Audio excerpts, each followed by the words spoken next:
Assalamu Walaikum. Hello friends, how are you? Welcome back to our another video. In this video, I will show you how to align text box left in Microsoft Word.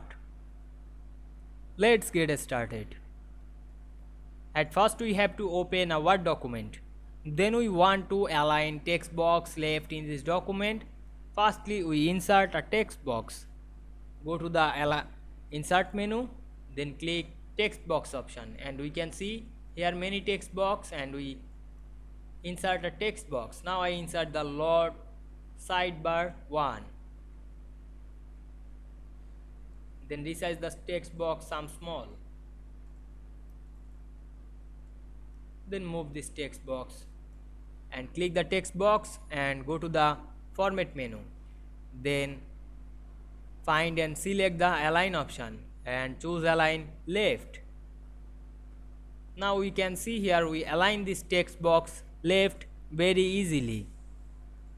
You can change the text box fill color or apply another effect or style. Click the shape style drop down menu and apply another style.